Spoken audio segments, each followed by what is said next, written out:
विद्या भारती आदर्श शिक्षण समिति बाड़मेर द्वारा संचालित ऑनलाइन क्लासेज में आप सभी का हार्दिक स्वागत और अभिनंदन। आज हम कक्षा चतुर्थी विषय पर्यावरण अध्ययन पाठ क्रमांक 19 स्वच्छ घर स्वच्छ गांव का अध्ययन करेंगे और स्वच्छता के बारे में जानकारी प्राप्त करेंगे और समझेंगे। ठीक है बच्चों, चलिए। स्वच्छ घर स्वच्छ गांव। सबसे पहले स्वच्छ घर और फिर होगा स्वच्छ गांव, क्योंकि सबसे पहले घर को स्वच्छ करेंगे तो ही हम गांव को स्वच्छ कर पाएंगे। ठीक है, चलिए।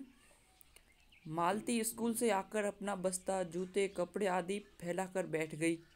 मालती नाम की कोई बालिका है जो स्कूल से विद्यालय से आती है और घर में अपना बस्ता जूते कपड़े फैलाकर मतलब इधर उधर फेंक कर बैठ जाती है।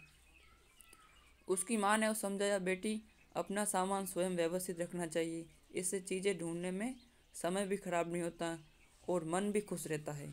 यह आदत बन जाए तो सफाई स्वतः ही हो जाएगी। अर्थात उसकी माता जो समझाती है कि ये चीज़ें तुमने इधर उधर फेंकी है, इन्हें तुम्हें व्यवस्थित रखनी चाहिए। व्यवस्थित रखने के उन्होंने फायदे भी बताए। पहला कि समय की बचत होती है, अर्थात ढूंढते समय में समय कम लगता है और मन खुश रहता है, और ये आदत बन जाती है तो सफाई भी स्वतः ही हो जाती है। अब आप सोचिए और बताइए, कुछ प्रश्नों को उत्तर देने। यहाँ पे आपका सामान कौन व्यवस्थित रखता है? आपके जो दैनिक उपयोग की सामग्री होती है वो कौन व्यवस्थित रखता है? स्वयं रखते हो या आप घर में कोई आपकी सहायता करता है? तो आपको ये प्रश्न करना है। आपका घर गंदा रहता है साफ, आपका घर कैसा रहता है भाई, वो आपको लिखना है। आपके घर की सफाई में आप क्या योगदान देते हो? आप घर की सफाई में कैसे योगदान करते हो?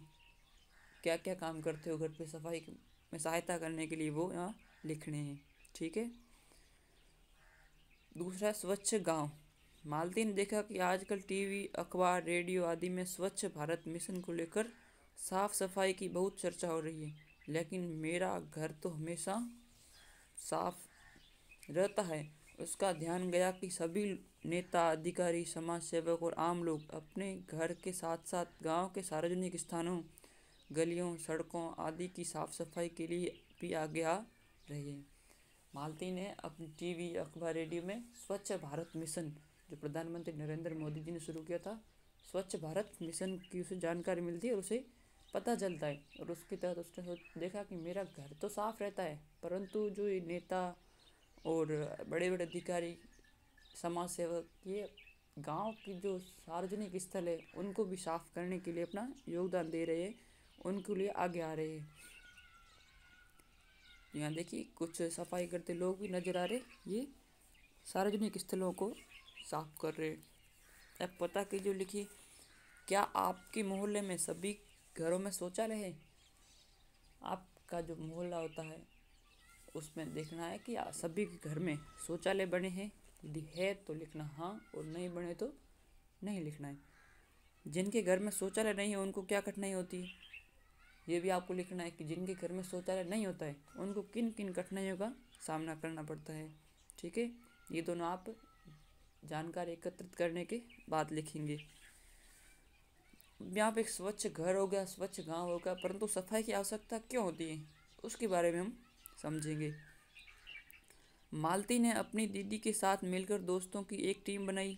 वे घर घर जाकर लोगों को साफ सफाई रखने और शौचालय बनाने के लिए प्रेरित करने लगे। उन्होंने सबको समझाया कि घर में कचरा पात्र रखें, उसमें ही कचरा डालें। अपने घर का कचरा गली में डालने से गली गंदी होती है, ऐसे पूरा गांव गंदा होता है। गंदगी से बीमारियां फैलती है। कचरा पात्र का कचरा नियत स्थान पर ही डालें। खाने पीने की चीज़ों को प्लास्टिक की थैली में डालकर फेंकने से पशु उस प्लास्टिक की थैली को भी खा जाते हैं और बीमार हो जाते हैं। अतः हमें खाने पीने की चीज़ें को प्लास्टिक की थैली में नहीं फेंकना चाहिए, और साफ़ सफाई से रहने पर मन भी प्रसन्न रहता है। अब मालती अपनी दीदी के साथ एक टीम बनाती है और गांव में जाती है और समझाती है। जब वो देखती है तो सफाई की आवश्यकता पड़ती है। क्यों पड़ती है? क्योंकि जब हम साफ़ सफाई नहीं करते तो वहाँ पे कचरा फैलता है, और कचरे फैलने से अनेक प्रकार की बीमारियाँ हो जाती हैं। अनेक प्रकार की बीमारियों से ग्रस्त हो जाते हैं लोग। और जैसे हम अपना कचरा इधर उधर डालते हैं तो सबसे पहले तो हम अपना घर गंदा करते हैं, फिर अपनी गली गंदा करते हैं, फिर ऐसे ऐसे गली गंदे होने से पूरा गांव भी गंदा हो जाता है और चारों तरफ कचरा हो जाता है। और साथ में एक और अच्छी बात बताई प्लास्टिक की थैली के बारे में। यदि हम प्लास्टिक की थैली में खाने पीने की वस्तु डाल के बाहर फेंकते तो उसे पशु खाते हैं और पशु खाने से पशु बीमार हो जाते हैं, यहाँ तक कि पशुओं की मृत्यु भी हो जाती है। तो हमें प्लास्टिक की थैली का उपयोग नहीं करना चाहिए, जहाँ तक संभव हो वहाँ पे बंद करना चाहिए इसे। और इसमें हम खाने पीने की वस्तु डाल के कहीं पे भी नहीं फेंकनी चाहिए। और अंत में बताया यदि साफ़ सफाई रहेगी तो हमारा मन भी प्रसन्न रहता है। अब इन्हें चर्चा कीजिए, लिखिए आपके विद्यालय में कहाँ कहाँ सफाई की आवश्यकता है। आपके विद्यालय में, अपने अपने विद्यालय में कहाँ कहाँ सफाई की आवश्यकता होती है वो आपको लिखना है, ठीक है। आपके गांव या नगर में कहाँ कहाँ सफाई की आवश्यकता होती है, आपके गांव और नगर में भी कहाँ कहाँ सफाई की आवश्यकता है, उनको यहाँ पे आपको लिखना है। ये स्वतः उत्तर देने हैं आपको जैसा आता है और जो आपको उचित लगे वो लिखना है, ठीक है। अब प्लास्टिक का उपयोग कम हो। अब प्लास्टिक का उपयोग कम क्यों हो इसके बारे में देखिए। मालती ने एक बार अखबार में पढ़ा कि खाने की चीज़ों के साथ प्लास्टिक बैग निकलने से गाय बीमार हो जाती है। खाने की चीज़ों के साथ प्लास्टिक बैग एंड प्लास्टिक की जो थैली आती है, पॉलीथीन की जो थैली आती है, वो खाने की वस्तुओं के साथ गाय होता है या कुछ और जानवर होते हैं वो निगल जाते हैं। निगलने का मतलब है वो साथ में खा जाते हैं प्लास्टिक की थैली को, और जिससे वो गाय बीमार हो जाती है। नालियाँ अवरुद्ध हो जाती है।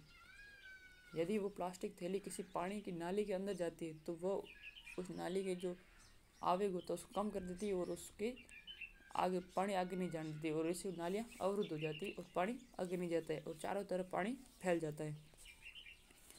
मालती प्लास्टिक को जलाना चाहती थी, लेकिन उसकी दीदी ने बताया कि जलाने पर जो धुआं निकलेगा वह भी हानिकारक है। और प्लास्टिक सबसे पहले यदि बाहर फेंकेंगे तो पशु खाएंगे, वो बीमार हो जाते हैं।